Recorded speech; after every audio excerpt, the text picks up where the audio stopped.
सर्वांना सलाम. आपण यावेळेस शेवटच्या सेशनकडे वळणार आहोत आणि म्हणून मी विनंती करतो की आपण सर्वजण आपल्या जागेवर उभा राहू आणि देवाच्या मूल्यवान वचनातून आपण मार्गदर्शन घेणार आहोत. व तसंच पाडवी अंकलकडून एक सूचना आहेत की त्यांच्याकडे सुवार्थ प्रचार करण्यासाठी काही पुस्तक आहेत. जर दोनच त्यांच्याकडे आता उरलेले आहेत, बाकीचे सर्व बुक झाले. जर कोणाला संपर्क करायचा तुम्ही करा, जर नवीन मागवायचे तर ते तुम्हाला मागवण्यासाठी सहकार्य करतील. आपण या सेशनकडे वळूया आणि देवाच्या वचनाचा लाभ घेऊया.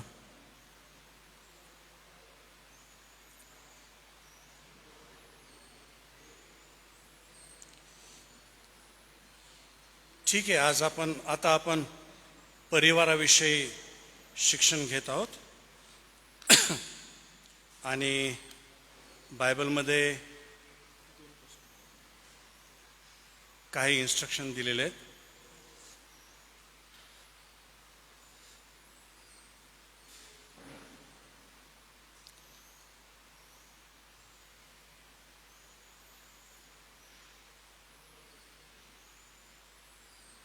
तर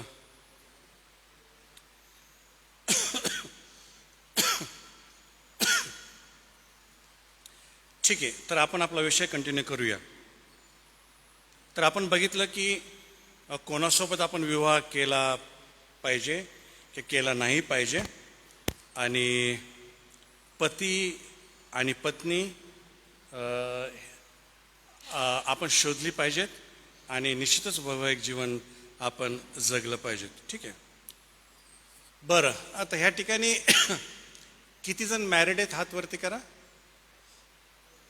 अच्छा, मग काही जणांचा विवाह बहुतेक 4-5 वर्षापूर्वी झाला असेल, काही 10-15 वर्षापूर्वी झाला असेल, काही जणांचा 20-25-30-40 वर्षापूर्वी झाला असेल. बरं, ठीक आहे. ज्यावेळेस मी प्रश्न विचारला की पती आणि पत्नी केव्हा होतात, तर बरोबर उत्तर इकडून मिळालं की करार केल्यानंतर पती आणि पत्नी होत असतात. ठीक आहे. तर तुम्ही तुमच्या पत्नीशी किंवा पतीशी करार केला असेल. बरं, आता माझा प्रश्न हा आहे, तुम्ही तुमच्या पत्नीशी केलेला करार मला म्हणून दाखवा कोणीतरी.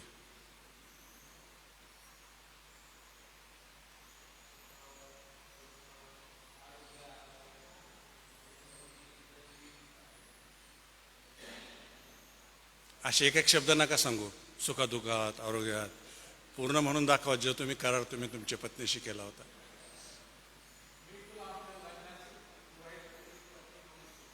हा, सगळं सगळं एकच सेंटेन्स नाही, काय संपूर्ण. हा,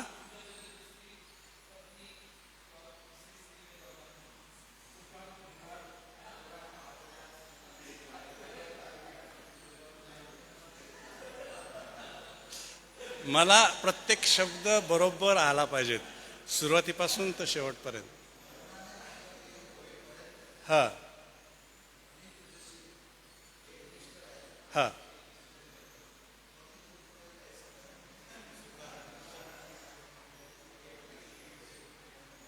है ना मजेदार. आपण लग्न केलं, आपण करार पण केला, आणि करार आपला पाठ नाही आहे. ठीक आहे. तर त्या करारामुळेच तुम्ही पती पत्नी झालात. मुलगी पाहल्याने कोणी पती पत्नी होत नसतं, पत्रिका छापल्यानं पण कोणी पती पत्नी होत नसतं, चर्चमध्ये आल्यानं पण कोणी पती पत्नी होत नसतं, जेवण दिल्यानं पण कोणी पती पत्नी होत नसतं.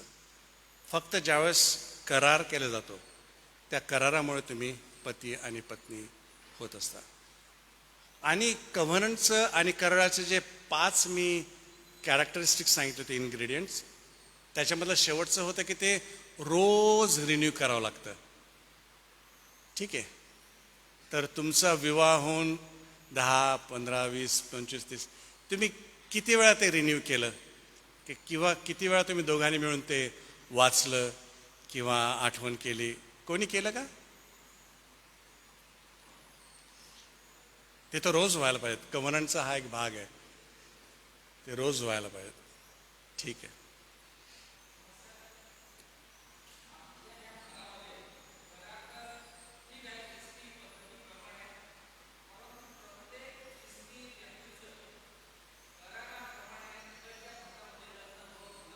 हो.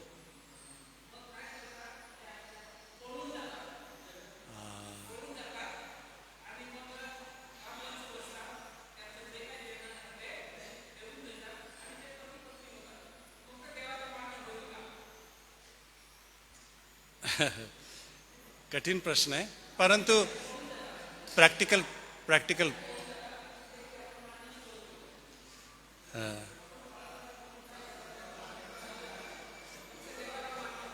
अगदी ठीक आहे.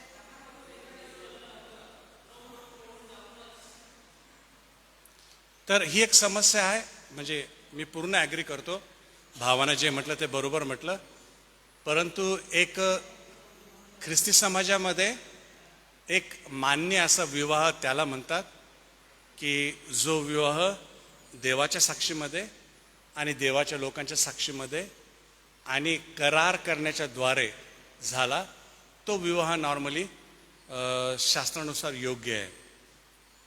आताच एक उदाहरण सांगितलं मला थोड्या वेळापूर्वी मोझेस पाळक साहेबांनी, की एक विवाह असा झाला की ते दोघंजणच पाळकाकडे गेले आणि तो पाळक इंडिपेंडंट पाळक होता. आम्ही त्याने पाळकाला 4-5 हजार रुपये दिले, आमचं लग्न लावून द्या. तर घरातच त्या पाळकाने त्या दोघांना बोलवलं, घरातच लग्न लावून दिलं. तर प्रश्न आहे की मग ते शास्त्रानुसार आहे का? तर उत्तर आहे नाही आहे. आणि पळून जाऊन लग्न करणं हे देखील शास्त्रानुसार नाही. जरी जे ख्रिस्ती असतील तरी, पळून जाणारे जरी ख्रिस्ती असतील तरी, पण नॉर्मली पळून जाणारे ख्रिस्ती नसतात. पळून जाणारा हा ख्रिस्ती व्यक्ती आणि विधर्मी असं नॉर्मली असतं, म्हणून समज आहे. तर ते नाही, मला असं वाटतं. ते म्हणजे कसं, आपण रिकमेंड नाही करू शकत ते त्या प्रकारचं विवाह. एनिवे,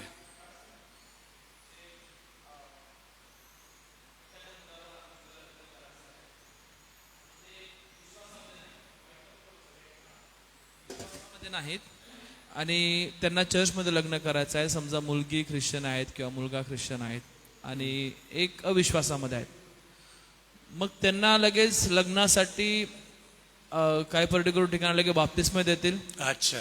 आणि मग त्यांचं मग कराराच्या पद्धतीने चर्चमध्ये धूमधडाक्यामध्ये लग्न होईल. मग ते कुठपर्यंत योग्य आहे? ते करणं योग्य आहे की अयोग्य आहे? ही पण एक समस्या आहे की आई वडील काही खूप चालाक असतात, खूप हुशार असतात, दीड शहाणे असतात. मुलीचं आता झालंच बाबा, आता त्या मुलासोबत, हिंदू किंवा मुस्लिम मुलासोबत, मग त्यांचं आयडिया असतात.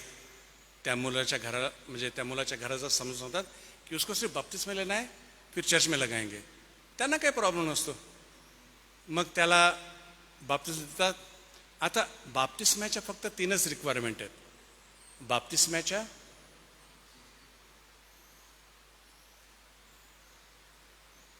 बाप्तिस्म्याच्या 3च रिक्वायरमेंट आहे.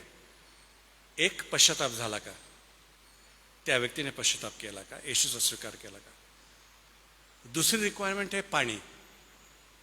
ठीक आहे, ते पाणी किती, 1 लिटर का 200 लिटर का 100 लिटर, त्याच्याविषयी पाणी पाहिजे.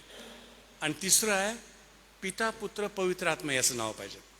ह्या 3च रिक्वायरमेंट आहे बाप्तिस्म्याच्या. आणि अशा प्रकारच्या बाप्तिस्म्यामध्ये मग त्या मुलानं खरोखर पश्चाताप केला का नाही केला, हे ते चिन्ह आपल्याला दिसत नाही. कारण पश्चातापास योग्य अशी फळं द्या असं म्हटलेलं आहे. तर पश्चाताप दिसला पाहिजे तुमच्या जीवनामध्ये. पण नंतर मग ते मुलाला किंवा मुलीला बाप्तिस्मा देतात. हा झाला त्यांचा बाप्तिस्मा, आता चर्चमध्ये लग्न लावा. आणि मग ते म्हणतात आई वडील की एक आत्मा देवाकडे आला. तर देवाकडे आत्मा आणण्यासाठी ही पद्धत नाही आहे. देवाकडे आत्मा आणण्याची पद्धत ही आहे की त्याला सुवार्थ सांगायची, त्याला पश्चातापापर्यंत आणायचं, येशूवरती विश्वास ठेवायचा, नंतर तो आत्मा देवाकडे येईल. असं विधर्म्याला लग्नासाठी बाप्तिस्मा देऊन तुम्ही देवाकडे आत्मा नाही आणू शकत. तर ती पद्धत पण बरोबर नाही. पण तुमचा प्रश्न अगदी वाजवी आहे.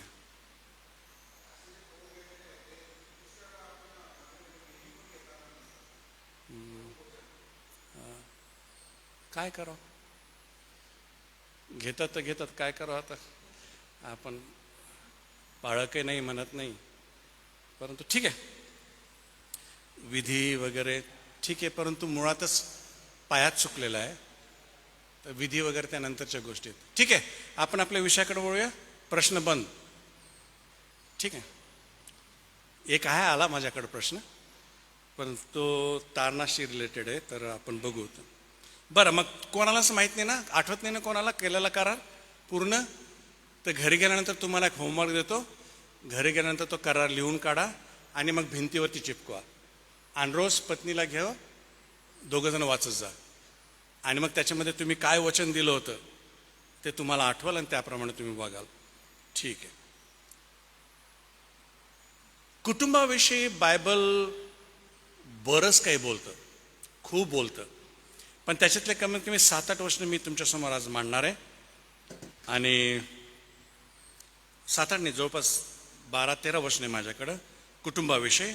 आणि नंतर मग कुटुंबाला कोणकोणत्या गोष्टीची रिस्क आहे, कोणकोणत्या गोष्टीमुळे कुटुंब उद्ध्वस्त होऊ शकतं, हे 2च मुद्दे आहे आजच्यासाठी. तेवढं कंप्लीट करून आपण 12:30पर्यंत फिनिश करण्याचा प्रयत्न करू. तर ती वचनं आपण पटपट घेऊया की कुटुंबाविषयी बायबल काय सांगतं. चला सुरुवात करूया. सागर पाळसाहेब लवकर लवकर वाचा. निर्गम याचा 12वा अध्याय 3रं वचन. निर्गम 12:3. निर्गम 12:3. इस्रायलाच्या सर्व मंडळाला सांगा की या महिन्याच्या 10व्या दिवशी तुम्ही आपल्या वाडवडिलांच्या घराण्याप्रमाणे एकेका घराण्यामागे एकेका कोकरा घेऊन या. बरं, मिस्र देशामध्ये इस्रायल लोक गुलामामध्ये होते, बरोबर आहे का नाही? किती वर्ष गुलामामध्ये होते? ठीक आहे. आणि नंतर मोशेला पाठवण्यात आलं आणि मग 10 पिढ्या आल्या. ठीक आहे, 10 पिढ्या आल्या आणि शेवटची पिढा होती प्रथम पुत्राची किंवा प्रथम वत्साची मरण. ठीक आहे. आणि मग त्या रात्री देवाने सांगितलं होतं की तुम्ही काय करा, प्रत्येकजण आपापल्या घरामध्ये बसा आणि तुमच्या घराच्या दरवाजावरती काय लावलेलं असलं पाहिजे? रक्त लावलेलं असलं पाहिजे, त्या कोकुरूचं किंवा बकऱ्याचं. हे येशू ख्रिस्ताचं दर्शक आहे. ठीक आहे. परंतु आश्चर्याची गोष्ट आहे की त्याने इंडिव्हिज्युअली लावायला सांगितलं, प्रत्येकाने स्वतःच्या हातावरती रक्त लावा, मग दूत येईल आणि मग पाहिल. तसं नाही, घर. मला तो महत्वाचा मुद्दा आहे. घरामध्ये. आणि मग त्या मृत्यूदूताने घरामध्ये कोण आहे कसं आहे काही नाही पाहिलं. बाहेर रक्त आहे का, पुष्कळ झालं, डन. घरामध्ये कोण आहे कसं आहे, कसा वागतो कसा नाही वागत, काही घेणं नाही त्याचं. घरावरती रक्त आहे का, पुरे झालं. दुसरं वचन आपण घेऊया. निर्गम याचा 20वा अध्याय 12 वचन. निर्गम 20:12. आपला बाप व आपल्या आईचा मान राख, म्हणजे जो देश तुझा देव परमेश्वर तुला देत आहे त्यात तू चिरकाल राहशील. बरं, आणि आशीर्वाद देणारे हे म्हणजे ज्याच्या पाठीमागे आशीर्वाद ही एकच आज्ञा. बरं, 10 आज्ञामध्ये ही एकच अशी आज्ञा की ज्याच्या पाठीमागे आशीर्वाद आहे, की ज्या ठिकाणी तू राहशील चिरकाल राहशील, त्या ठिकाणी ज्या ठिकाणी तू जाशील त्या ठिकाणी तू चिरकाल राहशील. आशीर्वाद असणारी एकच आज्ञा आहे, बाकी कोणत्याच आज्ञाच्या मागे आशीर्वाद नाही आहे. परंतु आपल्याला काय वाटतं की हे आईवडिलांविषयी आहे.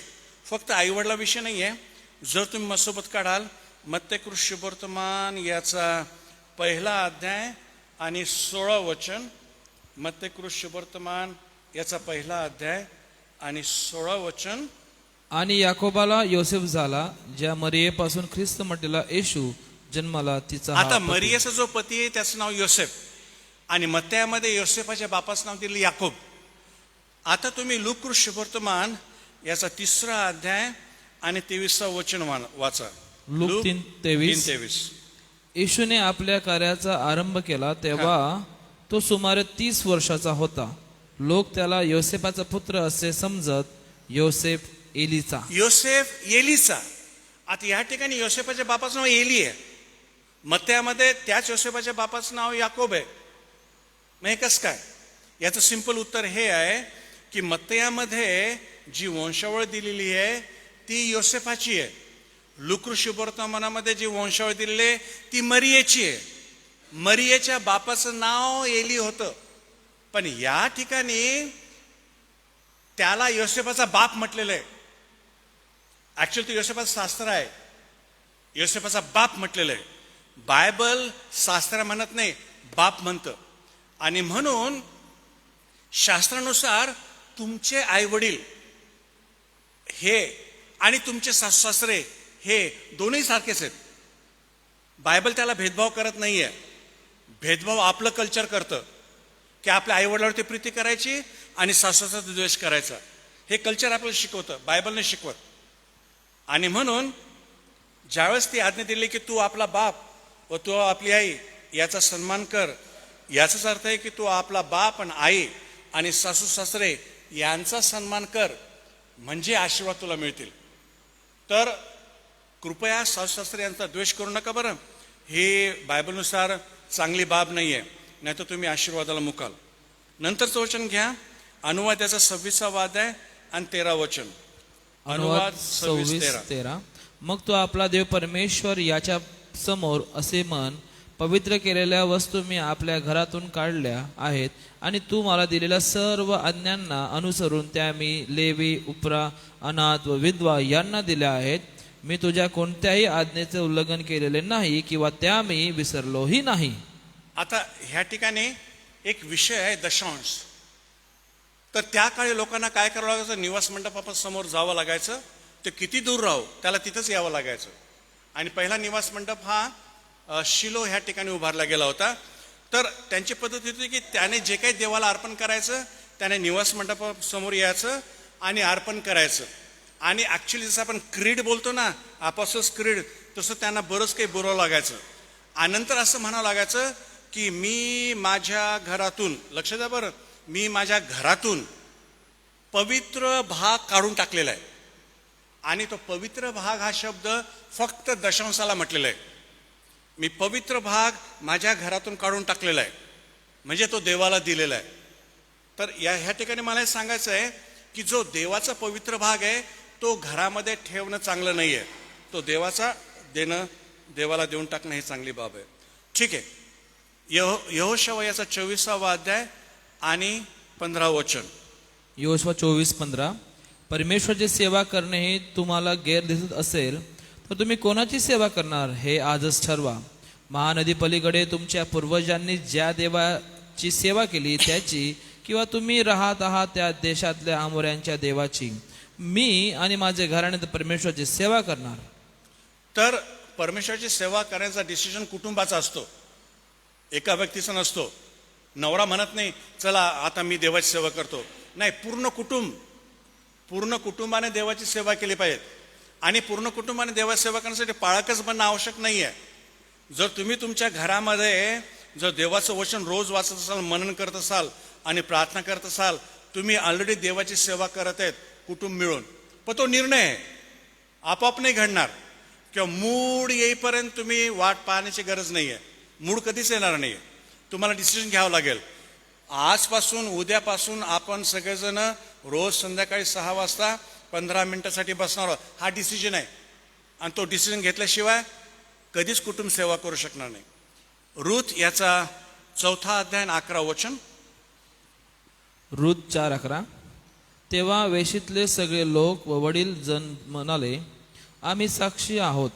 ही जी स्त्री तुझ्या गृही येत आहे तिचे परमेश्वर इस्रायल घराण्याची स्थापना करणाऱ्या राहेल व लेया यांच्यासारखे करू. आता या रूथच्या पुस्तकामध्ये लिहिलेलं आहे. आणि ज्यावेळेस बोआज तिच्यासोबत विवाह करतो त्यावेळेस त्या गावचे वडील लोक रूथकडे पाहून म्हणतात की आम्हाला हा विवाह मान्य आहे. आणि ही रूथ बाई इस्रायलच्या घराण्याची स्थापना करणाऱ्या, म्हणजे याकोब, इस्रायल म्हणजे याकोब, याकोबाच्या 2 बायका होत्या माहिती ना तुम्हाला, राहेल आणि लेया. इस्रायलाच्या घराण्याची स्थापना करणाऱ्या राहेल आणि लेया याच्यासारखे करो. आता समजून घ्या बरं, याकोबाचं घराणं याकोबानं नव्हतं स्थापलं. इस्रायल राष्ट्र याकोबाने नाही स्थापलं. इस्रायल घराण्याची स्थापना त्यांच्या बायकांनी केली. आणि म्हणून तुमच्या घराची आणि घराण्याची स्थापना तुमची पत्नी करत असते, तुम्ही नाही. तुमची पत्नी ही तुमच्या घराण्याची स्थापना करत असते. हा फरक तुम्ही समजून घ्या. 2 शमूएल 6:11. 2 शमूएल 6:11. परमेश्वराचा कोष ओबेद अदोम गित्ती यांच्या घरी 3 महिने राहिला. आणि परमेश्वराने ओबेद अदोम व त्याचे सर्व घराणे यांना बरकत दिली. कराराचा कोष ओबेद याच्या घरी ठेवला. तर त्याच्यामुळं काय झालं की त्याच्या पूर्ण घराला बरकत आली. तर देवाचं वचन ज्यावेळेस तुमच्या घरामध्ये वाचलं जातं रोज, तुमच्या घरामध्ये बरकत येणारच. इयोब याचा पहिला अध्याय आणि 10 वचन. इयोब याचा पहिला अध्याय आणि 10 वचन. इयोब 1:10. तो त्याचे घर व त्याचे सर्वस्व याभोवती तू कुंपण घातले आहेस ना. तू त्याच्या हाताला यश दिले आहेस ना व देशात त्याचे धन वृद्धी पावत आहे ना. आता इयोब हा सर्वात धनी व्यक्ती होता आणि रोज तो लेकराच्या संख्ये इतकं तो बली हवन करायचा. आणि एके दिवशी सैतानाने परीक्षा घेण्यासाठी देवाकडून परमिशन मागितली आणि जी दिली. आणि देवाने त्याला म्हटलं होतं की सैतानाला की तुझं लक्ष गेलं का माझ्या इयोबाकडे, माझा भक्त इयोबाकडे. त्यासारखा धार्मिक, नीतिमान, सात्विक, सरळ कोणी नाही आहे. मग सैतान म्हणतो अरे तो तुझी भक्ती यासाठी करतो कारण तू त्याचं घर याच्या भोवती कुंपण घातलेलं आहे आणि त्याच्या हाताला यश दिलेलं आहे आणि त्याचं धन वृद्धी पावत आहे तुझ्यामुळं, म्हणून तुला तो चिपकला. तू त्याला हात लावून पहा, तुला सोडून देईल तो किंवा तुझ्या तोंडावर ते अवेअर करेल. याच्यामध्ये मला हे सांगायचं की परमेश्वर तुमच्या घराभोवती कुंपण घालतो बरं, जर तुम्ही परमेश्वराला प्रामाणिक राहिले तर. जर तुम्ही सात्विक, सरळ, नीतिमान जर असाल तर परमेश्वर स्वतः तुमच्या घराभोवती कुंपण घालतो आणि तुमच्या हाताला यश देतो आणि तुमचं धन वृद्धी पावतो. ते शक्य आहे परमेश्वराला. परंतु जर तुम्ही सात्विक, सरळ असाल तर आणि देवाच्या वचनामध्ये रात्रंदिवस मनन करत असाल तर. स्तोत्र 127:1. परमेश्वर जर घर बांधत नाही तर ते बांधण्याचे श्रम व्यर्थ आहेत. परमेश्वर जर नगर रक्षत नाही तर पहारेकरांचे जागरण व्यर्थ आहे. घर बांधणारा परमेश्वर आहे. ठीक आहे, आता सर्वांनी आपापली बायबल उघडा आणि स्तोत्र 128 वाचा फक्त 2 मिनिटामध्ये. आणि मी तुम्हाला काही प्रश्न विचारणार आहे आणि त्या प्रश्नाची उत्तरं तुम्ही द्या. स्तोत्रसंहिता 128 हे तुम्ही उघडा. जास्तीत जास्त फक्त 6 वचनं आहेत, 5 वचनं आहेत, नाही 6 वचनं आहेत, तर फक्त 2 मिनिटं लागतील वाचण्यासाठी. मी तुम्हाला 2 मिनिटं देतो आणि तुम्हाला मी 1-2 प्रश्न विचारणार आहे.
बरं, हे स्तोत्र आहे देवाचं भय धरणाऱ्या माणसाला आशीर्वाद याच्या बाबतीमध्ये येते. आता माझा पहिला प्रश्न, देवाचं भय धरणाऱ्या माणसाला कोणकोणचे आशीर्वाद प्राप्त होतात तिथं लिस्ट दिलेली आहे. सांगा बरं, पहिला आशीर्वाद काय आहे? थोडं जोरात बोला. सुखी होशील, कल्याण होईल, तुझी स्त्री, बरोबर, तुझी मुले तुझ्या जैतुनाच्या मेजाभोवती रोपासारखी होतील, तू आपल्या श्रमाचे फळ खाशील, हे सर्वात पहिलं. नंतर हो हो हो बरोबर आहे. शेवटी मुलाची मुले तुझ्या दृष्टीस पडतील. तर हे 5-6 आशीर्वाद आहे. आता माझा प्रश्न पहिला काय होता की कोणकोणचे आशीर्वाद प्राप्त होतात, तर तुम्ही उत्तर बरोबर दिली. आता प्रश्न बदलतो, हे सर्व आशीर्वाद त्याला कुठे प्राप्त होतात, ती जागा कोणची आहे? मनुष्य आपल्या श्रमाचं फळ कुठं खातो? घरात खातो की नाही? स्त्री ही सफल द्राक्षवल्ली सारखी कुठं होते? घरामध्ये होते. आणि जे लेकरं मेजाभोवती कुठं बसतात? घरामध्ये बसतात. आणि लेकराची लेकरं कुठं पाहायला भेटतात? घरामध्ये. तुम्हाला समजून राहिलं का? तुमचं घर ह्या संपूर्ण पृथ्वीवरती फक्त तुमचं घर असं एकच ठिकाण आहे की जे आशीर्वादाचं ठिकाण आहे. आशीर्वाद फक्त तुमच्या घरामध्येच आहे. घराच्या बाहेर पाऊल टाकला की तुम्हाला आशीर्वाद भेटणार नाही. देवाने तुमच्या आशीर्वादासाठी एकच ठिकाण सगळं जगामध्ये निर्माण, ते म्हणजे तुमचं घर. मग ते स्वतःचं घर असो का भाड्याचं घर काही असो, त्याची काही चिंता नाही आहे. परंतु आशीर्वादित मनुष्य फक्त घरातच होत असतो, घराच्या बाहेर नाही आहे. हा, घराच्या बाहेर मनुष्य फेमस होऊ शकतो, प्रसिद्ध होऊ शकतो. हा, रेव्हरंड शिजुळे आले होते, शिकवलं, प्रसिद्ध होऊ शकतो, आशीर्वादित नाही. समजलं का? माझं आशीर्वादित होण्याचं ठिकाण एकच आहे, जिथं माझी पत्नी, जिथं माझे लेकर असतात, तेच ठिकाण आहे आशीर्वादाचं. म्हणजे परिपूर्ण आशीर्वादाचं. आता निश्चितच आपण चर्चमध्ये येतो, पाळक साहेब शिकवतात, तर आपण तिथे आशीर्वाद होतो, ठीक आहे. पण संपूर्ण आशीर्वादाचं ठिकाण फक्त तुमचं घर आहे. आणि जी व्यक्ती घरामध्ये आशीर्वादित नाही आहे ना, ती व्यक्ती जगामध्ये कुठंच आशीर्वादित होऊ शकत नाही. बरोबर आहे का नाही? जी व्यक्ती घरामध्ये आनंदी नाही ना, ती जगात कुठंच आनंदी राहू शकत नाही. तुमचं घर हे आशीर्वादाचं ठिकाण आहे. बरं, आशीर्वादाचंच ठेवा. तिथं गोंधळ घालू नका, तिथं भांडणं करू नका आणि द्वेष करू नका एकमेकाचा. आशीर्वादाचं ठिकाण आहे ना, तर आशीर्वादाचं ठिकाणच ठेवा, त्याला सांभाळून ठेवा ते. आणि तुमची पत्नी हा तुमचा उत्तम लाभ आणि देवापासून प्राप्त झालेला अनुग्रह आहे, हे पण समजून घेण्याचा प्रयत्न करा.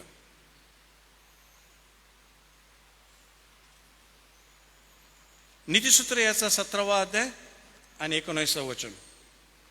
नीतिसूत्रे 17:19. नीतिसूत्रे 17:19. 19. जो कलहप्रिय तो अपराधप्रिय असतो, जो आपले दार उंच करतो तो नाशाला आमंत्रण देतो. जो आपल्या घराचं दार उंच करतो तो कशाला आमंत्रण देतो? कशाला आमंत्रण देतो? नाशाला. आणि म्हणून जितकं शक्य होईल तितकं तुमच्या घराचं दार कसं असावं? लहान असावं. विशेष करून ज्यांचं नवीन नवीन लग्न झालं, ॲटलिस्ट पहिले 2-3 वर्ष तरी त्याने त्यांचं घराचं दार लहानच ठेवायला पाहिजे. लग्न झाल्यानंतर तुम्हाला काही मित्राची गरज नाही आहे. तुम्हाला ऑलरेडी सार्वकालिक मित्र भेटलेला आहे, ठीक आहे. काही दोस्तांची गरज नाही आहे. विवाह झाल्यानंतर पहिले 3 वर्ष फक्त त्या दरवाजातून ती आणि तो आत आला पाहिजेत. ज्याच्या तिचे आईवडील किंवा त्याचे आईवडील किंवा तिचे भाऊ बहीण आणि त्याचे भाऊ मित्र तर खतमच करून टाकले पाहिजेत. लग्नानंतर मित्र ठेवू नका, कारण बरेचसे विवाह उद्ध्वस्त झालेले आहेत मित्रांकडूनच. सोशलायझेशन करा ना, मी नाही म्हणत सोशलाइज, परंतु पहिले 3 वर्ष नवीन नवीन विवाहित लोकांनी स्वतःसाठीच ठेवला पाहिजे तो समय. इधर जाएंगे उधर जाएंगे, दोस्त को बुलाएंगे हे बुलाएंगे, तो प्रकार करू नका. आणि इव्हन 3 वर्ष संपल्यानंतर देखील तुमचं घर हे आशीर्वादाचं ठिकाण आहे. तुम्ही केअरफुल असला पाहिजे की कोण माझ्या घरात येतं आणि कोण माझ्या घरातून जातं, हे सगळं तुम्हाला माहीत असलं पाहिजे. आणि त्याच्यावर कंट्रोल तुमचं असणं फार आवश्यक आहे. सगळेच ख्रिस्ती तारलेले नसतात. बरं, सगळेच ख्रिस्ती तारण पावलेले नसतात. म्हणून तुम्हाला कळायला पाहिजेत की कोणत्या व्यक्तीला घरामध्ये यायचं, कोणत्या व्यक्तीला घरामध्ये नाही येऊ द्यायचं. इव्हन नातेवाईकामध्ये पण कोणचा नातेवाईक आला पाहिजे, कोणचा नातेवाईक नाही आला पाहिजे, कारण हे तुमचं आशीर्वादाचं ठिकाण आहे. आणि त्याला शाबूत ठेवणं आणि सुरक्षित ठेवणं हे प्रत्येक बापाचं, नवऱ्याचं काम आहे. दरवाजा थोडासा उंच करू नका, कोई भी आओ. सोशलायझेशन हा भाग वेगळा आहे, जो हळूहळू करता येईल, काही प्रश्न नाही आहे. सगळा जन्म पडला त्यासाठी. पण सुरुवातीचे 3, 4, 5 वर्ष पती पत्नीने दरवाजा नेहमी लहानच ठेवावा जितका शक्य होईल. बरं, नंतरचं वचन घेऊया आपण. नीतिसूत्र याचा 24वा अध्याय आणि 3रं वचन. नीतिसूत्र याचा 24:3. 24:3. सुज्ञाच्या योगे घर बांधता येते, समंजसपणाने ते मजबूत राहते. घर बांधण्यासाठी आणि मजबूत ठेवण्यासाठी सुज्ञता लागते. बरं, समंजसपणा लागतो, समजून घ्यावं लागतं एकमेकाला. कोणी परफेक्ट नाही आहे, पती पण परफेक्ट नाही आहे, पत्नी पण परफेक्ट नाही आहे, पण दोघांनाही समजून घ्यावं लागतं. चुका पाठीमागा टाकावं लागतात, क्षमा मागावी लागते, आणि क्षमा मागणं काही चूक नाही आहे. म्हणून समंजसपणा आणि सुज्ञता हे फार आवश्यक आहे. त्यानंतर 27वा अध्याय 23वा वचन. नीतिसूत्र 27:23. 27:23. तू आपल्या शेरडे मेंढरांची स्थिती पाहत जा, आपल्या कळपांवर चांगली नजर ठेव. लेकरांच्या बाबतीमध्ये शेरडा मेंढराची चांगली स्थिती बघ बरं, आणि तुझ्या कळपावर चांगली नजर ठेव. चांगली. माझं लेकरू कुठं जातं, कोणासोबत जातं, कोणाच्या घरी जातं, आणि इव्हन किती वेळासाठी जातं, तुमची कडक नजर असणं फार आवश्यक आहे. हा नाही, लेकरं आहेत, खेळतात वगैरे, फिरतात वगैरे. हा, लेकर मित्राच्या घरी गेली, मित्राच्या घरी गेला, हा 2-4 तास 5 तास, काय हरकत नाही, काय. तसं करू नका. इव्हन नातेवाईकाच्या घरी देखील पाठवू नका. आता थोडं माझं अतिशयोक्ती बोलणं झालं, पण इव्हन जर नातेवाईकाच्या घरी तुम्ही घेऊन जाता तर त्यांना पाठवू नका. हा, उन्हाळ्या सुट्टीत आमचे लेकर चालले, मामाच्या मामीच्या किंवा काकाच्या चुलत्याच्या घरी चालले, तुम्ही घेऊन जा त्यांना. तिथं 5 दिवस राहायचं का 10 दिवस राहा, तुमच्या नजरेसमोर लेकर ठेवा आणि घरी घेऊन या.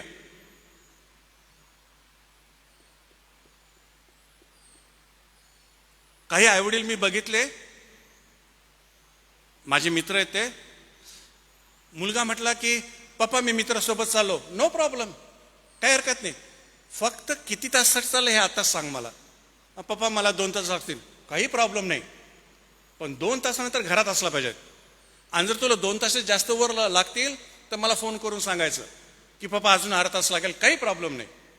याला म्हणतात नजर ठेवणं, आणि चांगली प्रॅक्टिस आहे.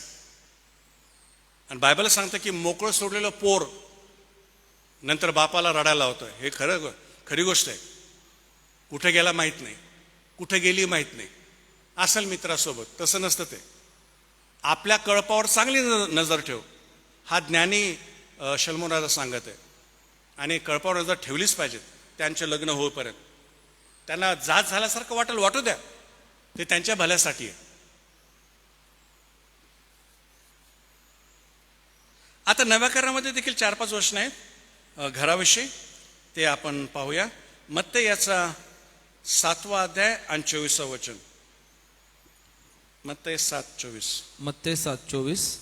यास्तव जो प्रत्येक जण ही माझी वचने ऐकून त्याप्रमाणे वागतो, तो कोणा एका शून्य मनुष्यासारखा ठरेल, त्याने आपले घर खडकावर बांधले. त्याने आपलं घर खडकावर बांधलं. तुमचं घर खडकावर बांधलेलं पाहिजे बरं. म्हणजे जो माझी वचने ऐकतो, ही वचनं, आणि त्याप्रमाणे करतो, तसं करा बरं. तुमचं घर आपोआप खडकावर बांधलं जाईल, मग ते हालणार नाही. बरेचशी घरं थोडं पण संकट आले तर लगेच पडून जातात, लगेच भांडणं होतात, लगेच डिवोर्सवरती येतं. हे काय? कारण ते खडकावरती बांधलंच नाही ते घर. लूका वर्तमान याचा ठीक आहे, प्रेषितांचे कृत्य याचा 2रा अध्याय आणि 2रं वचन. प्रेषितांचे कृत्य याचा 2रा अध्याय आणि 2रं वचन. तेव्हा अकस्मात मोठ्या वाऱ्याचा सुसाट्यासारखा आकाशातून नाद झाला, व ज्या घरात ते बसले होते ते सर्व त्याने भरले. बरं, हे पेंटिकॉस्टच्या दिवशी पवित्रात्मा उतरला तेव्हाचं वचन आहे.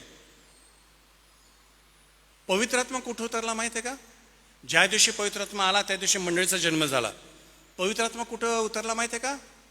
मंदिरावरती नाही. कुठं उतरला पवित्रात्मा?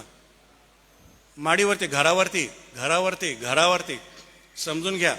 आणि मंडळीचा जन्म घरात झाला, घरात, मंदिरामध्ये नाही झाला. तर तुम्हाला कल्पना आली पाहिजे की परमेश्वराच्या दृष्टिकोनातून घर किती महत्वाचं आहे. अरे दैवी संस्था घरात जन्मास आली, घरात मंडळीचा जन्म झाला. आणि पहिल्या सगळ्या मंडळांना ह्या हाऊस चर्चेस होत्या, घरातच भरायच्या. तुम्हाला तो युथुक माहिती आहे का? युथुक खिडकीत बसला होता, युथुक माहिती आहे ना?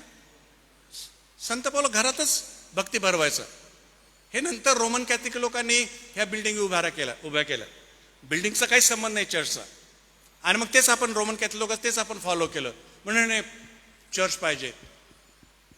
अरे मंडळीचा प्रकार हा फक्त 5 वर्षासाठी आहे. त्यासाठी बिल्डिंगची काय गरज आहे मला नाही माहीत. फक्त 5 वर्षाचा प्रोग्राम आहे. राबवला गेला पाहिजे तर हाकलून दिले पाहिजेत. झालं, तुम्ही आपापले चर्चेस आता सुरू करा. पण आपण ते सगळं घेत आहोत आणि आपलं वाटतं की हा फार बरं आहे बाबा, आता झाली एक बिल्डिंग. पण शास्त्रानुसार बिल्डिंगचा आणि चर्चचा काही संबंध नाही. मी नाही म्हणत की एक विशेष अलग जागा असणं वाईट आहे असं मी म्हणत, परंतु शास्त्रानुसार मंडळी घरातच जन्मास आली हो.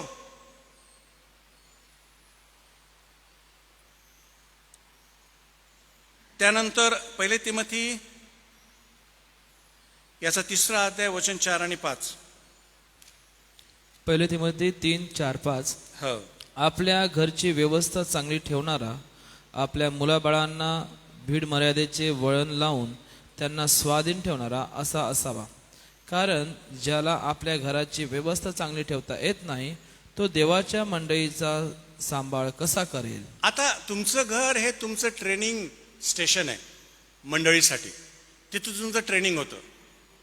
ज्याला आपलं घर चांगलं सांभाळता येतं त्याला मंडळी सांभाळता येत नाही.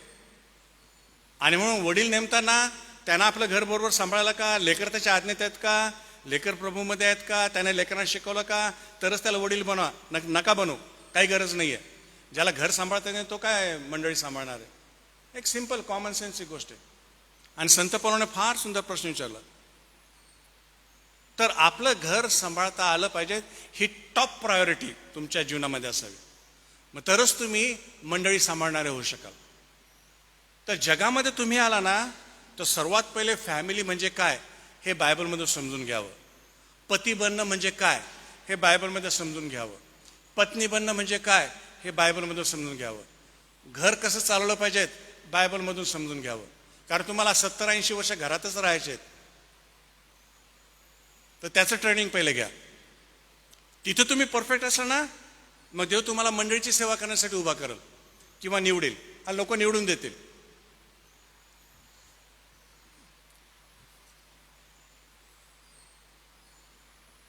दुसरे योहान याचा 10वा अध्याय, 2 योहान याचा 1 अध्याय 10 वचन, एकच अध्याय त्याच्यामध्ये. हे शिक्षण न देणारा कोणी तुमच्याकडे आला तर त्याला घरात घेऊ नका व त्याचे क्षेमकुशल विचारू नका. चुकीचं शिक्षण घेऊन येणारा जर कोणी येत असेल त्याला घरात देखील घ्यायचं नाही. हे कडक शिक्षण आहे बरं. म्हणून मी म्हटलं होतं की तुमच्या घरात कोण यायला पाहिजेत आणि कोण नाही यायला पाहिजेत हे बापानं ठरवावं. नका घेऊ त्याला घरामध्ये, कारण ते लोक संपूर्ण घराण्याच्या विश्वासाचा काय करतात, नाश करतात. म्हणून केअरफुल राहा. तर हे सर्व शिक्षण दिलेलं आहे कशाविषयी, कुटुंबाविषयी की घराविषयी. आता शेवटचा मुद्दा पुढच्या 5 मिनिटांमध्ये फिनिश करतो. ह्या कुटुंबाला धोके कशापासून आहे, ह्या कुटुंबाला, तुमच्या कुटुंबाला धोके कशापासून आहेत. सर्वात पहिला धोका आहे पापापासून. बापाने पाप केलं की त्याचा परिणाम कुटुंबावरती होणारच, आणि फार वाईट रीतीने होणार. तुम्हाला आखान माहिती आहे का? आखान ज्याने येरो शहरामध्ये घुसून मग नंतर काहीतरी विटा चोरल्या, सोन्याच्या का चांदीच्या, असं काहीतरी ना. हा, व्हेरी गुड, अगदी बरोबर. मग शेवटी न्याय करताना काय झाला न्याय? ज्यावेळेस कबूल केलं त्यानं पाहतात आखान, त्याची बायको, त्याची लेकरं, त्याची शरीर मेंढरं, त्याचा तंबू, सगळ्यांनी धोंडमार केली. पातक कोणी केलं होतं? आखानाने. आणि कोणाला भोगावं लागलं? बिचारी पत्नी आणि लेकरं. समजून घ्या बरं. आणि पापाचा परिणामची इंटेन्सिटी ही नव्या करणामध्ये कमी नाही झाली बरं. पापाचं वेतन मरण तेव्हा पण होतं आणि पापाचं वेतन मरण आजही आहे, काही फरक नाही त्याच्यामध्ये. दाविदाच्या बाबतीमध्ये काल आपण बघितलं, तुझ्या घरावरची तलवार हटणार नाही, बात खतम. पाप त्याने केलं, संपूर्ण घराण्याला त्रासातून जावं लागलं.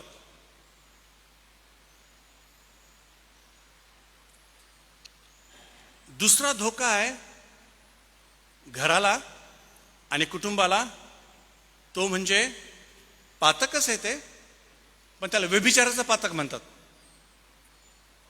त्याला व्यभिचाराचं पातक म्हणतात.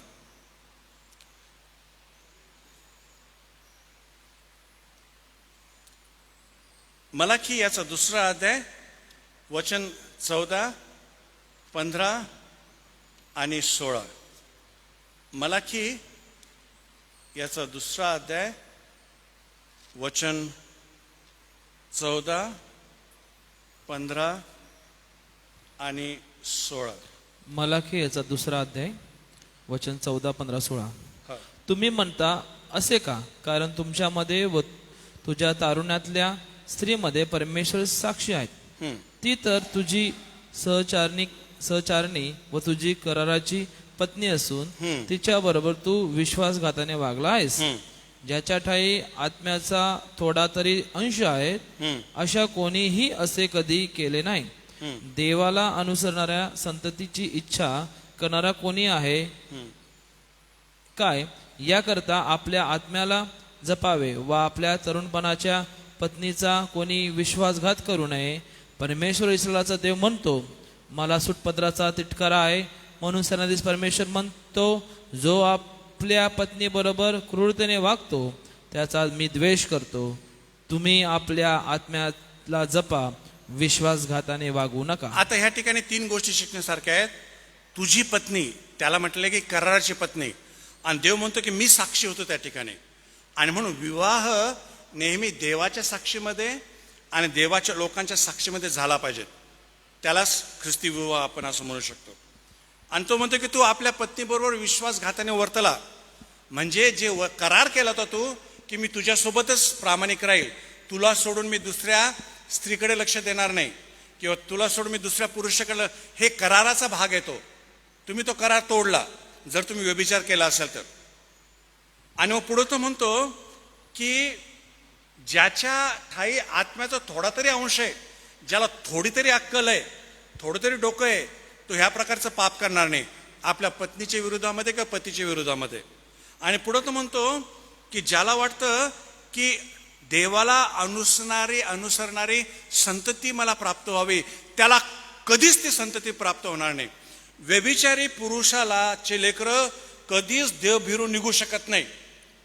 Just impossible. कारण त्याने आपल्या पत्नी बरोबरचा करार मोडलेला आहे. आता ह्या पातकामध्ये स्त्रिया एवढ्या आपल्याला सापडत नाही, लाखातली एखादी स्त्री असेल, परंतु 99% पुरुष या पातकामध्ये सापडतात. आणि त्यांना ती मजा वाटते, त्यांना ती गंमत वाटते. परंतु अशा पुरुषाची लेकरं कधीच देव भिरून निघू शकत नाही, शक्यच नाही. आणि जर लेकरं देव भिरून आहे ना, याचं कारण प्रत्येक बापाने समजून घ्यावं की का ते देव भिरून निघाले, का ते देवापासून दूर गेले, तुमच्यामुळं. कशाला आपल्या लेकरांचा नाश करता? कशाला आपल्या लेकरांच्या जीवनाचा धिंगाणा करता? प्रामाणिक राहा देवाला, प्रामाणिक राहा पत्नीला आणि पतीला. आणि व्यभिचाराचं पातक हे फ्लुइडी आहे बरं. ते विचारामध्ये पण होऊ शकतं, डोळ्यामध्ये पण होऊ शकतं, गमती जमतीमध्ये पण होऊ शकतं. ती लालसा वेगवेगळ्या प्रकारामध्ये तुम्ही अनुभवू शकता. त्याला लाईटली घेऊ नका.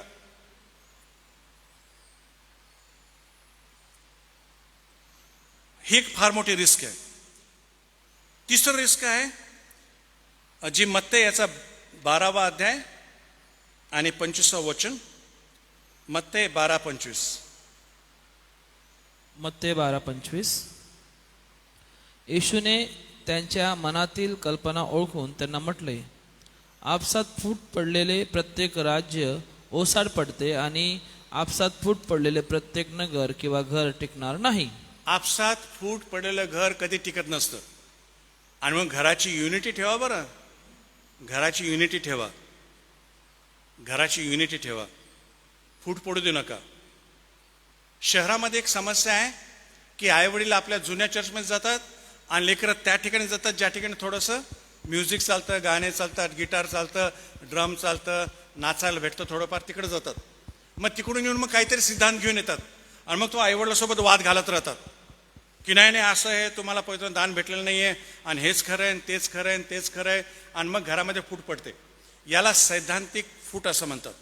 हा एक प्रकारचा डिवोर्स आहे. It is a doctrinal divorce. घरामध्ये ऑलरेडी फूट पडलेली आहे आणि ते घर टिकत नसतं. खोट्या शिक्षणाचा उद्देश हाच आहे की तुमच्या घरापर्यंत पोहोचायचं, तरुण लेकरांना तुमच्या घरापर्यंत पोहोचायचं आणि घर उद्ध्वस्त करून टाकायचं. देवाचं लक्ष घराकडे आहे, जकायला घरापर्यंत घेऊन आला.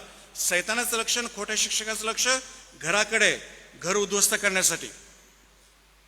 आणि म्हणून बाप, नवरा याने चांगली नजर उघडी ठेवून पाहायला पाहिजेत की माझ्या घरामध्ये कोण येतं आणि कोणतं शिक्षण येतं.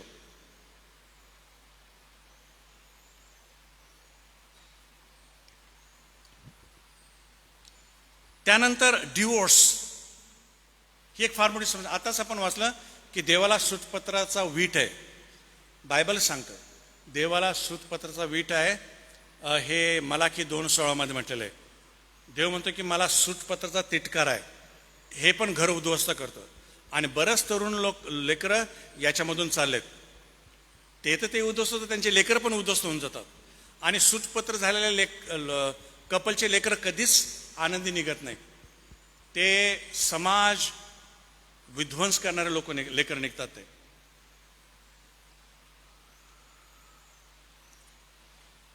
अजून एक वचन आहे की लग्न लागल्यानंतर मग पाळक म्हणतात जे लग्न लावले की देवाने जे जोडलं ते कोणीही तोडू नये असं म्हटलंय. कोणीही मध्ये सर्वात पहिले नवरा बायको येतात. बरं, कोणीही म्हणजे नवरा बायकोच्या नंतरचे लोक ते नाही येते. कोणीही म्हणजे सर्वात पहिले नवरा बायको, ह्या दोघांनी तोडू नये असं त्याचा अर्थ आहे. देवाने जे जोडलं ते कोणीही तोडू नये. तर कोणीही म्हणजे नवरा बायको, कारण तोडणारे तेच असतात. काही असतात नातेवाईक, परंतु 99% दोघं जण तोडतात. त्यांनी पण तोडू नये स्वतः, असं त्याचा अर्थ आहे. चुकीचं शिक्षण, फॉल्स टीचिंग, हे तुमचं घर उद्ध्वस्त करतं. जे आपण काल तीताला पत्र याचा पहिला अध्याय 11 वर्षामध्ये वाचलं. आणि आता आपण दुसरे योहान याच्या पहिल्या अध्याय 10 वर्षामध्ये. त्यांना घरातही घेऊ नका. खोटं शिक्षण देणाऱ्यांना घरातही घेऊ नका, कारण खोट्या शिक्षणाचा उद्देश हा आहे की तुम्हाला आणि तुमच्या कुटुंबाला नरकापर्यंत पोहोचून द्यायचं. आणि जर आपण आपल्या लेकरांची काळजी नाही घेतली तर काय होऊ शकतं, हे शेवटचं वचन आपण वाचूया. शास्ते याचा 2रा अध्याय आणि 10वं वचन. जजेस शास्ते 2रा अध्याय आणि 10वं वचन. 2:10. ती सर्व पिढी पूर्वजास मिळाल्यानंतर जी नवी पिढी उदयास आली तिला परमेश्वराची आणि त्याने इस्रायलासाठी केलेल्या कार्याची ओळख राहिली नव्हती. हे लोक आत्ताच पहिली पिढी तांबडा समुद्र बघितला दुबगलेला, 10 पिढ्या बघितल्या, रस्त्यामध्ये खडकातून पाणी आलेलं आहे आणि देवाने संरक्षण केलेलं आहे, शत्रूचं विमोड केलेलं आहे. ही पहिली पिढी. मग जी दुसरी पिढी होती त्यांनी पण ते बघितलं होतं आणि मग ती कनान देशामध्ये आली. लगेच त्याच्यानंतरची दुसरी पिढी त्यांना देवाची ओळखच नव्हती. कारण पहिल्या पिढीने आपली जबाबदारी पार नाही पाडली योग्य रीतीने. पहिल्या पिढीने नवीन पिढीला खऱ्या देवाची ओळखच करून दिली नाही. आणि एका पिढीमध्ये फरक पडू शकतो. बरं, तुम्ही आज इथं बसले असाल, ख्रिस्ती असाल, तुमची लेकरं व्हेरी नेक्स्ट पिढी देवामध्ये नाहीये. होऊ शकतं जर तुम्ही त्यांना देवाचं ओळख करून नाही दिली तर, जर त्यांना देवाच्या वचनाची ओळख करून नाही दिली तर. आणि असे ख्रिस्ती कुटुंब आहेत, चर्चमध्ये येतात, मेंबर पण आहेत, एल्डर्स पण आहेत, पण लेकरं बिघडलेले आहेत. एका पिढीमध्ये फरक पडू शकतो. बरं, एका पिढीमध्ये. आणि त्याला कारणीभूत देव नाही आणि मंडळी पण नाही, कोणीच नाही, नातेवाईक पण नाहीये. त्याला कारणीभूत तुम्हीच आहात, बाप. तुम्ही तुमच्या लेकरांना नाही शिकवलं. आणि मग आपण दोष देतो बायकोला, पत्नीला, तिनं लाडावलं, असं केलं तसं केलं. ती जबाबदार नाही आहे, तुम्ही जबाबदार आहात. तुम्ही तुमची जबाबदारी पार पाडली नाही म्हणून ते बिघडलेत. आणि एका पिढीमध्ये लोक लेकर बदलू शकतात. बरं, एका पिढीमध्ये फरक पडू शकतो, एका पिढीमध्ये.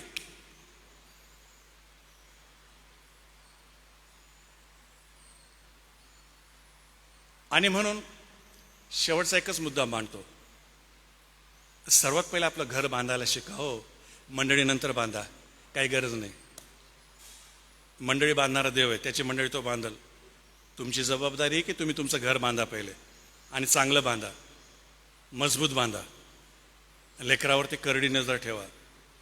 घरामध्ये शिक्षण द्या देवाच्या वचनाचं. तुम्ही बांधणारे आहात, तुम्ही बिल्डर्स आहात. पहिलं घर बांधायला शिका ना. कारण ज्याला घर बांधता येत नाही ना, त्याला मंडळी पण बांधता येत नाही. तिथं आपलं ते ट्रेनिंग सेंटर आहे आपलं घर. ठीक आहे, कळपावरती चांगली नजर ठेवा बरं, आणि दरवाजा नेहमी लहान ठेवा. कोण घरामध्ये येतं आणि कोणचं शिक्षण घरामध्ये येतं हे सगळे तुम्हाला माहीत असले पाहिजे. ठीक आहे, अजून एक दोन प्रश्न होते, मी प्रश्न उत्तर देत नाही. परंतु पुन्हा एक वार तुमच्या सर्वांचे आभार मानतो. तुम्ही 3 दिवस ऐकलं आणि बऱ्याचशा गोष्टी काही कडक बोललो मी, तुम्ही बरंच सहन पण केलं. पण हे सगळं प्रीतीच्या पोटी मी करत आहे. तुमच्यावरती प्रीती आहे म्हणून मला तसं बोलावं लागलं. परमेश्वर तुम्हाला सहाय्य करो. पहिले घर बांधा, बाकीच्या गोष्टी नंतर. परमेश्वर तुम्हाला आशीर्वाद देव. थँक्यू. देव तुम्हाला आशीर्वाद देव.